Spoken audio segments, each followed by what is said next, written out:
and this is only the beginning. With a new contract in hand, is there any quarterback in the NFL under more pressure this season than this guy, Dak Prescott? Safe Steele sits down with the Cowboys franchise quarterback and why someone in our panel today thinks he still has a lot to prove. And with that, we say hello and welcome into NFL Live. I'm joined by over here on this wall, you can see Dan Orlovsky and Mina Kimes, and also Kimberly Martin. And I am Field Yates. We'll get to them in just a moment. But on Tuesday, Patriots cornerback Stephon Gilmore quote tweeted the graphic showing the top 10 highest paid cornerbacks and simply stated, oh, okay. Gilmore recently skipped the team's mandatory minicamp as he looks for an amended contract. The 2019 Defensive Player of the Year is entering the final year of a 5-year, $65 million deal with the Patriots and is set to make $7 million this year after having $5 million of his 2021 salary advanced into 2020. Let's go right out onto the scene where Mike Reese, our Patriots reporter, is in Foxborough at Gillette Stadium. Mike, what more can you tell us about where things stand with the Patriots and Gilmore? Well, Field, think about it this way. They had so many big money signings this year, and they built a lot of positive momentum this spring. They just want to make sure the player in this jersey is going to be happy when they get back for the start of training camp in late July. And Stephon Gilmore's tweet is a reminder that there is some business for them to still take care of in that regard between now and the start of training camp. Without getting too far into the contract weeds, if you will, here's how we got here. Stephon Gilmore signed a 5-year, $65 million contract as an unrestricted free agent back in 2017, and the deal was strong at the time, Field. It had $40 million in injury guarantees. The average annual value, $13 million per year.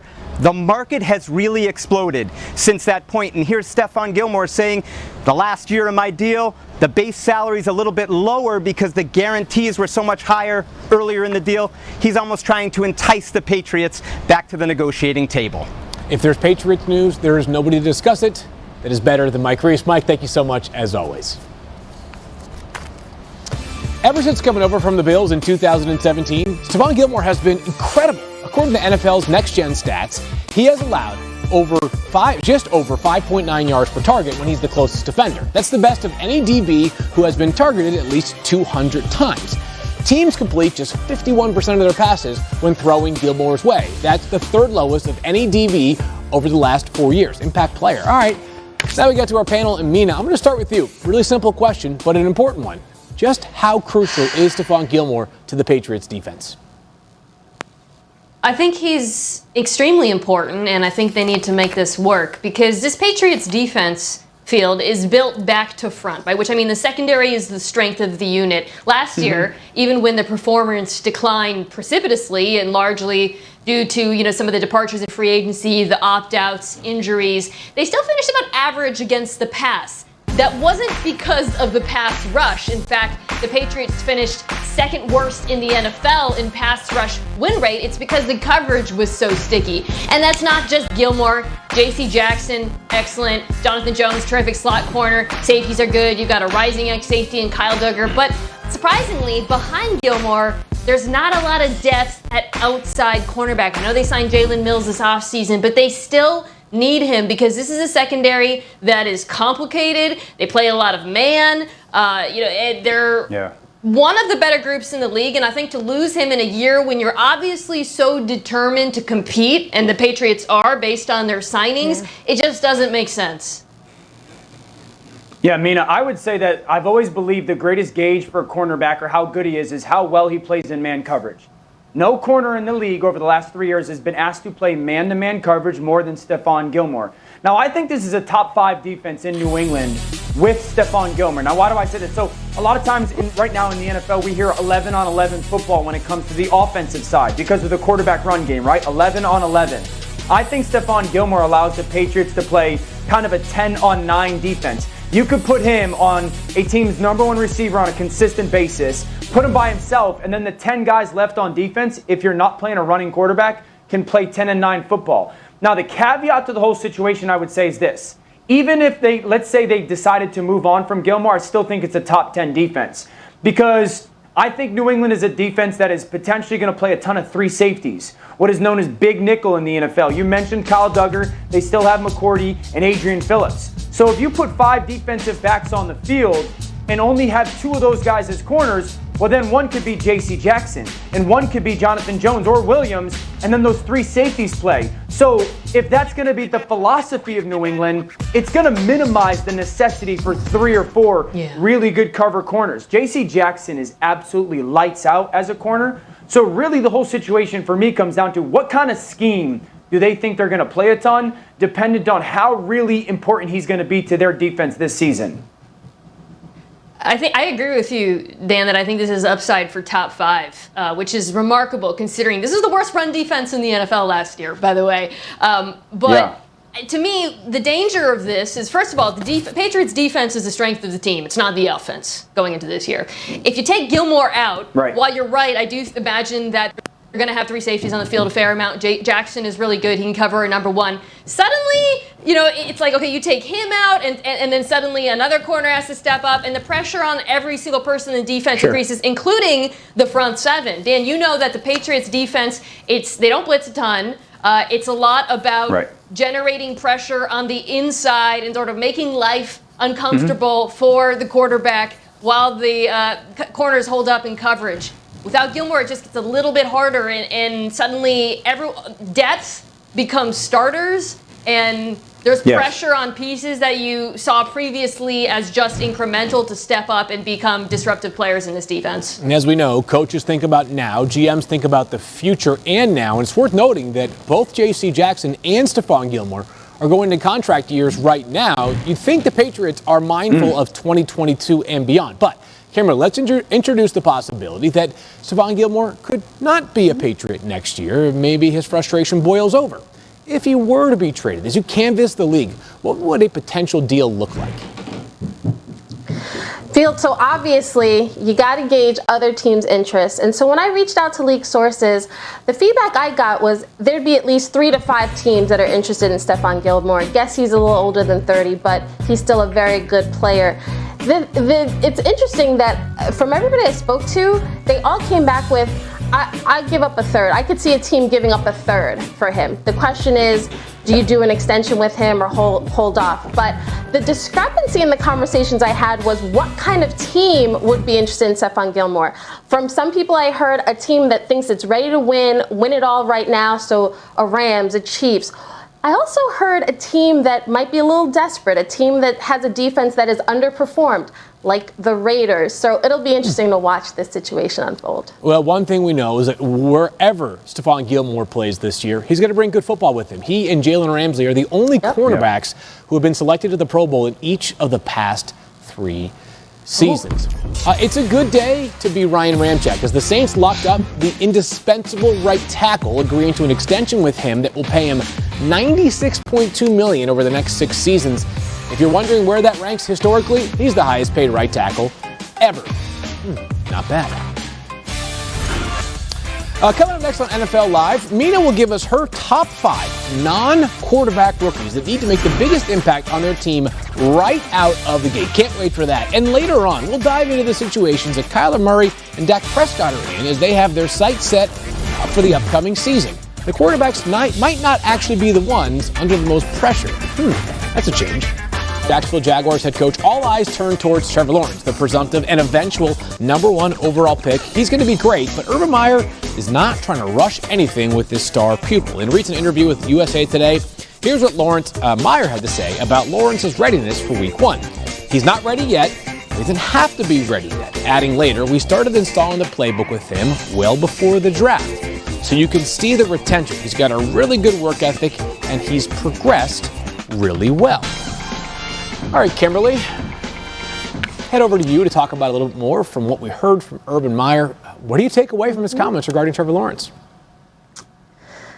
Field, I don't want to put any stock into anything that Urban Meyer or Brian Schottenheimer, for that matter, are saying in May, June, or July.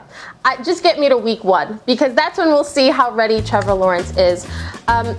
Here's the reality. Every rookie NFL QB is going to have to deal with a learning curve. Trevor Lawrence, Zach Wilson, Trey Lance, all of them. So Trevor Lawrence is no exception. But here's what we also know.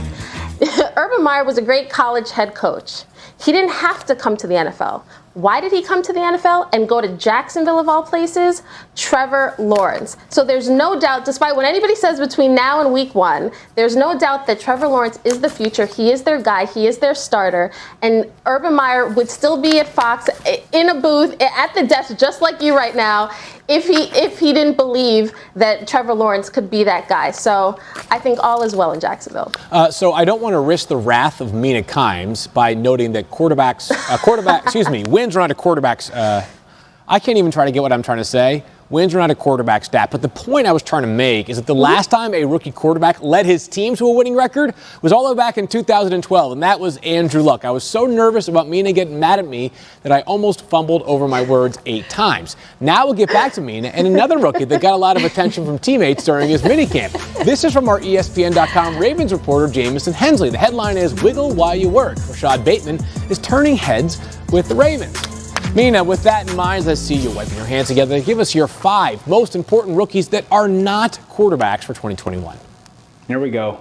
Yeah, so important is the key word here, because what I'm doing is identifying the rookies who I think matter the most to their teams, have to come in and make an impact from day one. So I've got a list for you, prepared to incur the wrath of people whenever we make a list. The names that I have in mind, first, Rashad Bateman, who you alluded to with that article. You guys know how much I loved him as a prospect. I particularly love him for the Baltimore offense, because when you look at this passing attack and why they struggled last year, a number of things jump out, but the most important factor was the absence of a number 1 true X wide receiver who can win outside. And those outside the numbers, that is open in this offense because of the threat on the run. I believe is that guy, and he can impact this offense from the jump. Second, I went with Devontae Smith. Just because this Eagles wide receiver group is so thin behind him, he has to step in immediately and make an impact from day one and be the guy. You know, Jalen Reagor, they drafted last year, struggled a bit as a rookie. I think he should be helped by the presence of Devontae Smith, but make no mistake, Devontae Smith is the number 1 wide receiver already in this offense, which is asking a lot for the Rook. Number 3, I'm going to an offensive lineman. Rashawn Slater, I love this pick for LA. Left tackle out of Northwestern, super pro ready, polished, fell into their laps, but I especially love it for this team and for rookie quarterback Justin Herbert. This is an offensive line that struggled for a while, frankly, but really struggled last year. They made a number of additions, signing Corey Lindsey, Brian Bulaga comes back, Rashawn Slater, day 1 starting left tackle. On to the Giants. I really like this defense. We're going to talk about them a lot in the offseason. I love the secondary. I love the coach. The one hole they have, in my opinion, is edge rusher. They have made some signings. They gave Leonard Williams a big contract to give them an interior pass rush.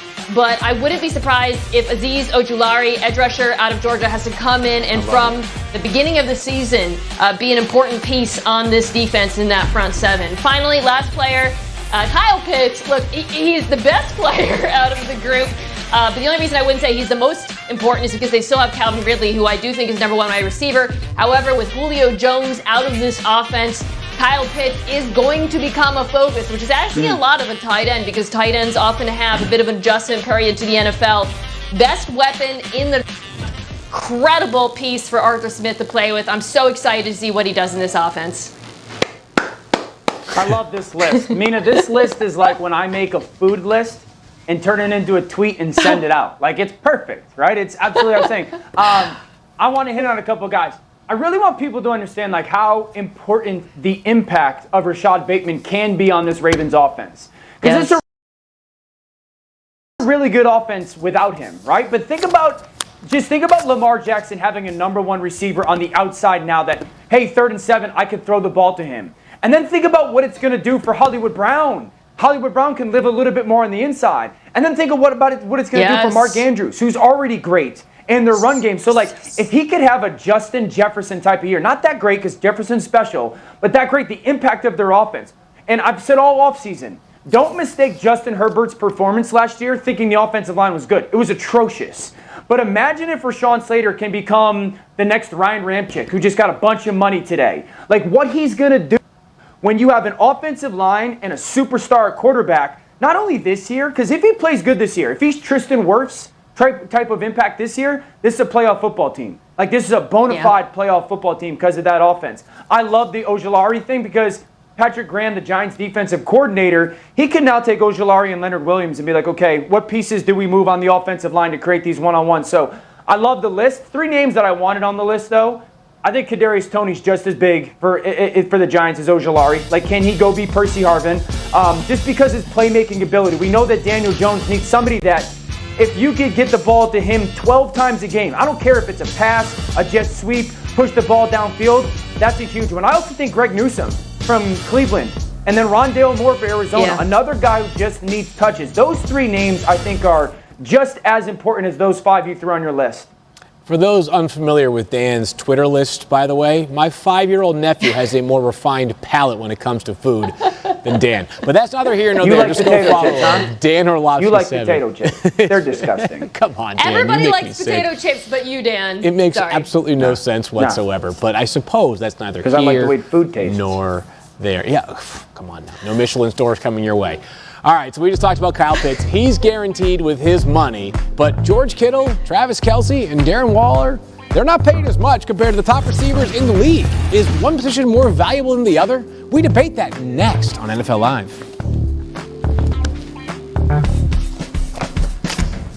Potato chips are just gross. a little seasoning, Dan. They're not, Dan.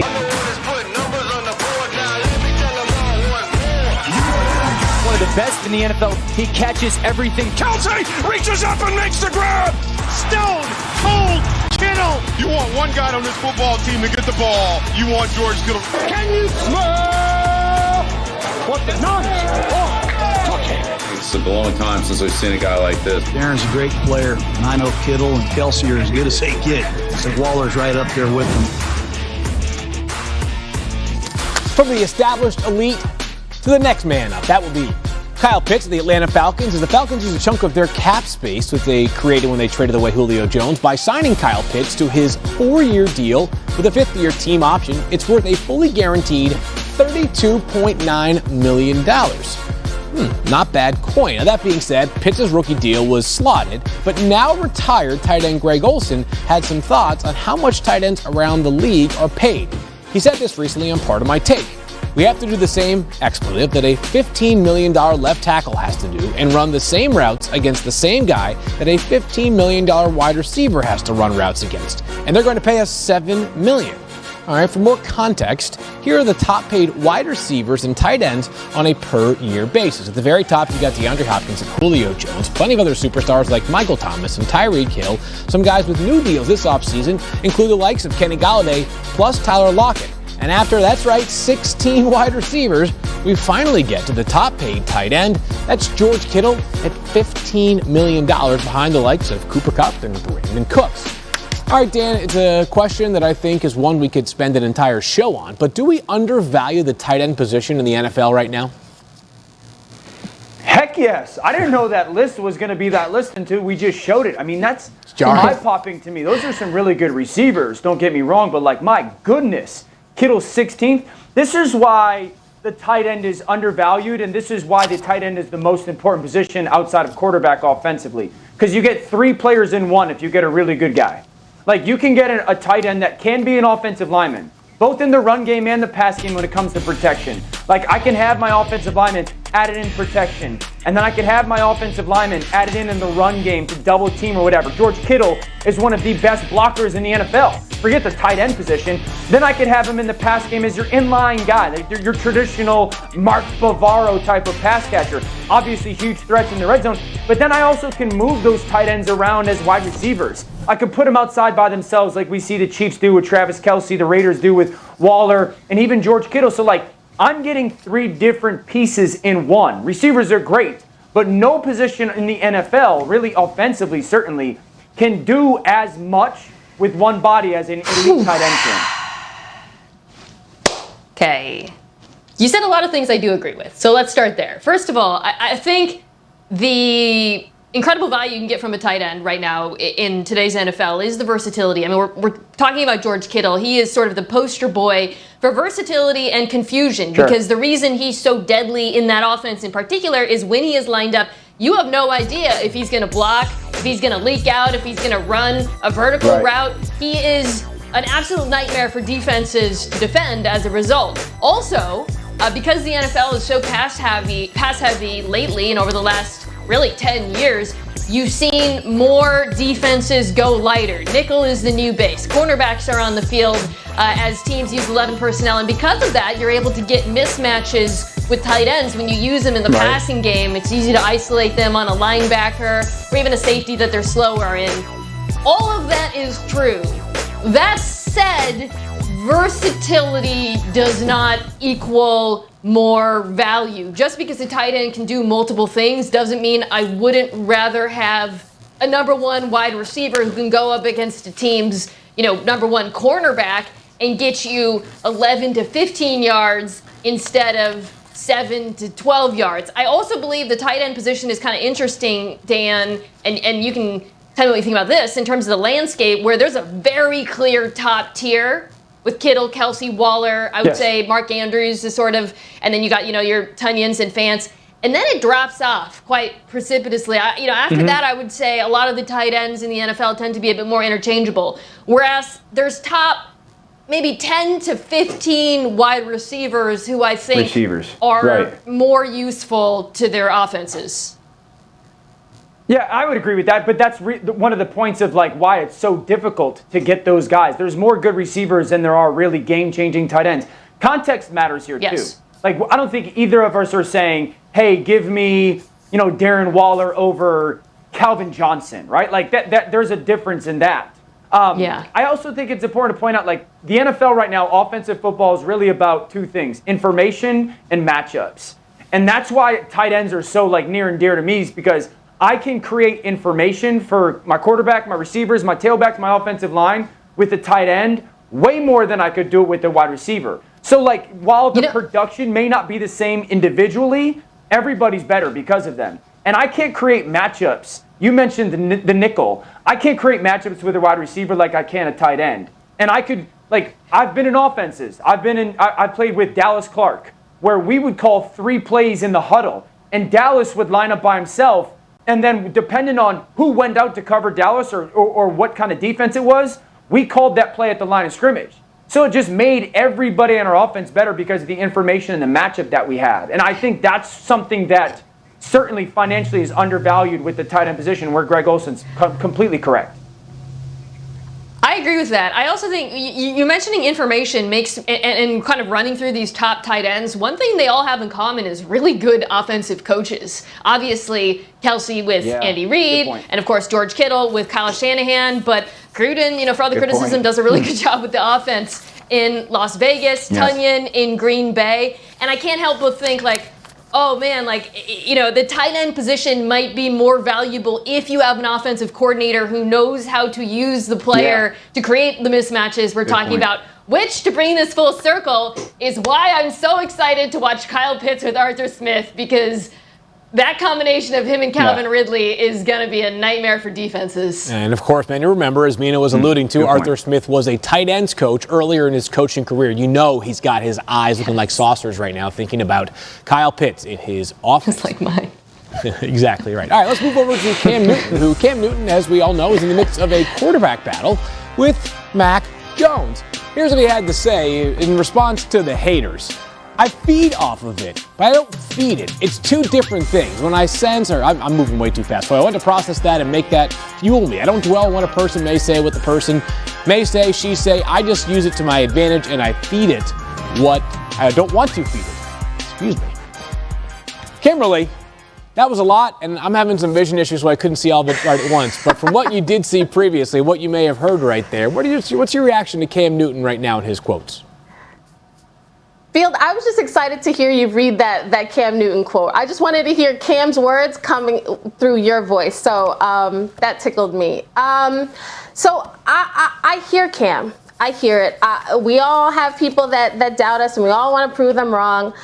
But I think with Cam, there is a difference between haters and, genuine criticism that's rooted in stats and facts and the eye test. So, Cam, listen, in his defense, last year's Patriots roster, it had holes.